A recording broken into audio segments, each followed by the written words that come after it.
Ukrayna, Kursk'a girmesinden bu yana Rusya'ya en büyük insansız hava aracıyla saldırıyı düzenledi. Gece boyunca 144 Ukrayna İHA'sının düşürüldüğü bilgisi var. Moskova'da apartmana çarpan İHA nedeniyle bir sivil öldü. Uçak seferleri de Rusya'nın belli bölümlerinde yapılamadı.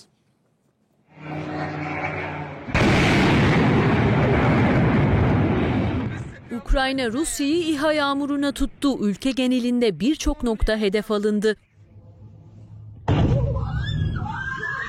Moskova'da bir apartmana İHA çarptı. 11. ve 12. katlarda yangın çıktı. Bir kadın hayatını kaybetti. Gün ağardığında hasarın boyutu ortaya çıktı. Apartman sakinleri şokta. Evlerine girmeleri yasak.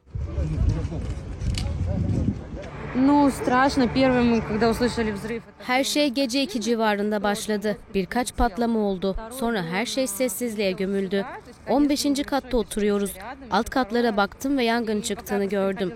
Hızla aşağı indik. Park halindeki aracımız da hasarlıydı. Evimizden eşyalarımızı nasıl alacağımız henüz belli değil.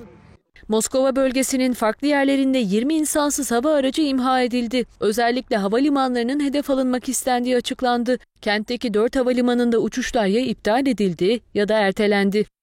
Ülke genelinde savunma sistemlerinin 114 Ukrayna İHA'sını düşürdüğü açıklandı. Ukrayna'nın son İHA saldırıları Rusya'nın Donbas'ta ilerlemeye devam ettiği, Ukrayna birliklerinin ise Rusya'nın Kursk bölgesine yönelik işgal operasyonunun sürdüğü döneme denk geldi. Peki savaşın yayıldığı alan büyürken taraflar müzakere masasına oturur mu? Kamuoyu anketlerine göre Rusya ile müzakere yapılmasını isteyen Ukraynalıların sayısı artıyor.